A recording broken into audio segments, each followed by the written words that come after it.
Okay, first today I'm going to give you what's in the sky. We have this plane, which I find fascinating, which is a Beach RC 12X guardrail. There are two of them presently flying, um, keeping an eye on Belarus. Things are going on in Belarus. I haven't quite figured it out, but it's apparently they're going to get involved in this war in a greater degree. They're moving troops towards the border with Poland. So these very special and interesting looking uh, surveillance aircraft are watching this area, and this is the Fulda Gap of our era, which is the Suwalki Gap, which is this is Kaliningrad, used to be called Konigsberg. It was the where the hereditary Prussian kings were always coronated, and it was sort of the center of that empire.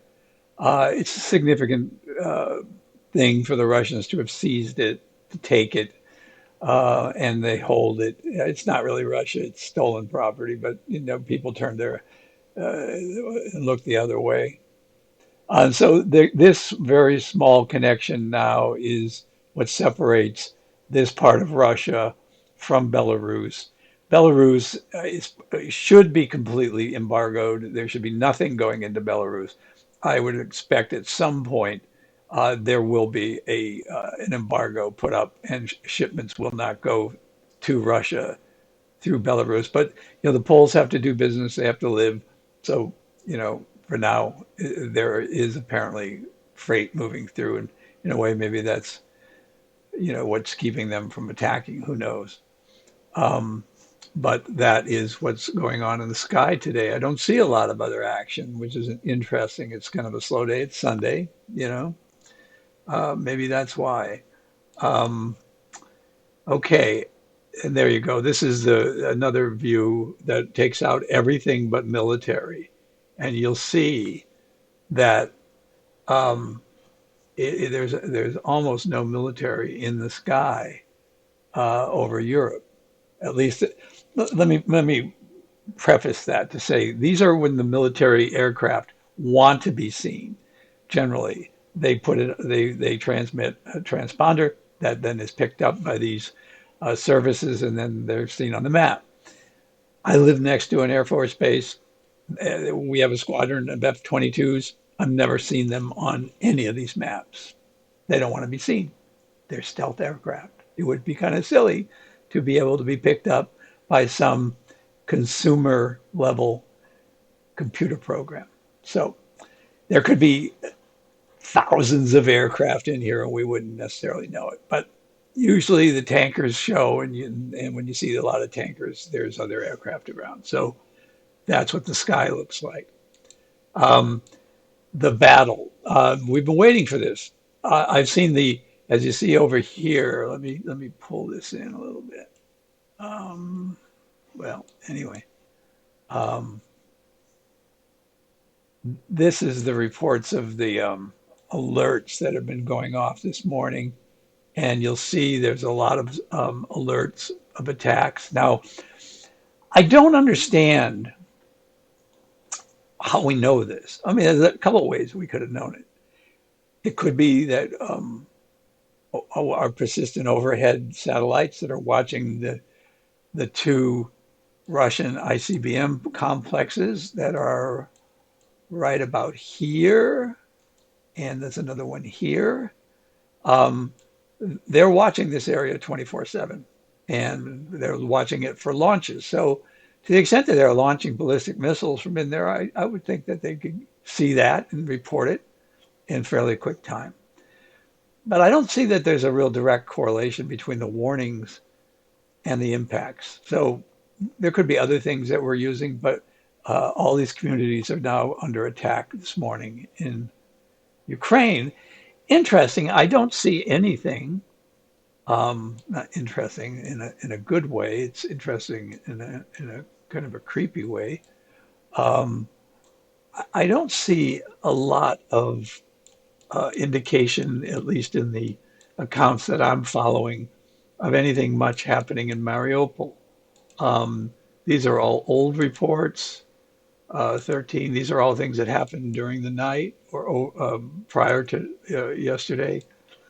And so, consistent with what's going on in Mariupol, is it's now shaped. Okay, shaping has completed.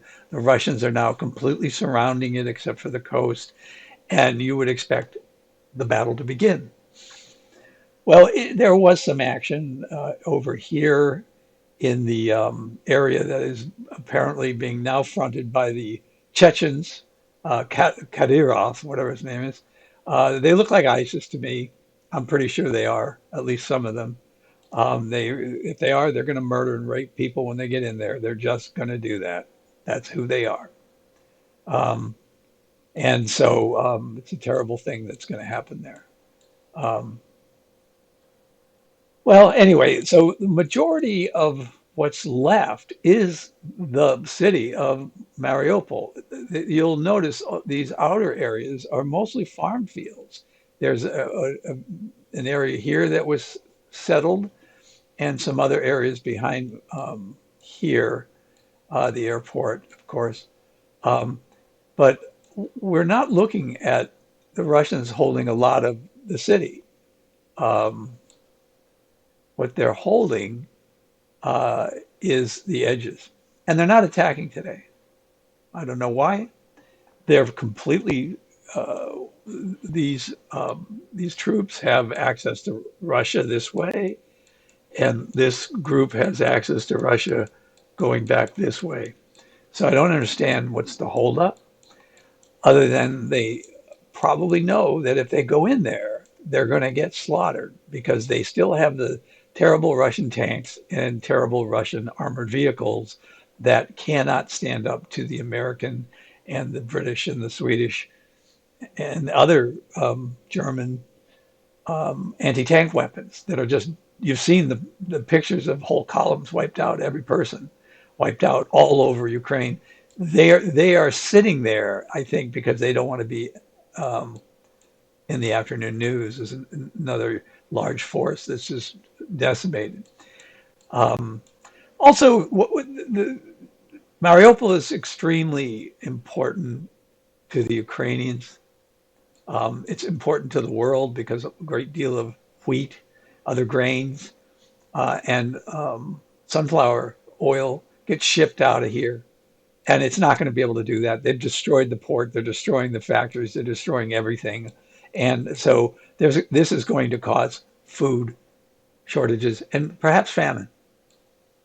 Um, I'll go into my views on the UN and that it may have outlived its usefulness, allowing a mass murderer to be on the Security Council. It was never contemplated that at the time it was started that we would have someone like Putin able to uh, conduct himself with a veto. And I have a certificate in international relations. My minor, I'm a political science, international relations, Chinese major. I understand what the UN is. It's not functioning. It's a waste. And if it's not going to function and they're not going to enforce the rules, which says that if you're part of a conflict, you don't get to do anything but abstain. Guterres won't do that. And so he's going to end the UN. I'm afraid the American people aren't going to tolerate having it on our shores anymore with a madman able to run it. It's not going to happen. It's politically not going to happen. Okay, now what can we do to relieve Mariupol? Well, win the war. And the way you win the war is to push the Russians back across the Dnieper and into this area and put in at risk. We don't have to take it. You need to put it at risk. The escape routes for the Russians coming out of here, because they're not going to want to get caught in here. And although they've closed this area here, um, this is just recently closed. I think it'll get um, reopened, and the Russians will be trapped and have to go out this way. So if there's a credible attack that says that they may get driven, they will start to run. That's who this force is. Okay, they will run, and they'll leave Kadyrov there to be slaughtered by the troops that are in Mariupol. Um, Another sort of alternative possibility of why they haven't moved is they're going to gas it or use some other uh, illegal weapons of mass destruction. They've threatened it. They made it clear. We've been to the UN. They're still doing it. They made a threat that they're going to do it in Sumi too. There was some noise about Sumi with chlorine and ammonia, and so they're still doing that. Um, I don't think the European US relationship will remain as solid as it is now if the Europeans do not allow us to take action against Russia if they start gassing people. I do not think the American people will watch that and say those are our allies. They get to make that call. No, we have it's our mortal soul that's on the line, and it's our obligation to stop that, regardless of the threat. That's who we are. So Sunday in Ukraine at war over 3 weeks, and the Russian army is half beaten and is losing and becoming desperate. So keep an eye on out for propaganda. The propaganda is very thick now. Stay away from channels that look. I made a mistake and posted something today that was propaganda. And a lot of good colleagues, I've known people in this war for 8 years, told me, said, no, no, get rid of that. Deleted it, blocked the account that put it in there. And I was, learned my lesson. But the best thing that we can do if we're online and we're publishing things about the news is to be accurate, give the truth, um, and never let the Russian propaganda win. So that's it from Honolulu. It's now Saturday evening here, Sunday morning in Kyiv. This is Tim Hogan signing off. I hope to, if you like this, just give it a like, maybe a follow or whatever, subscribe, whatever they call it. I'm on Twitter at Tim in Honolulu. I've been reporting on the war in Ukraine now for over 8 years. Bye.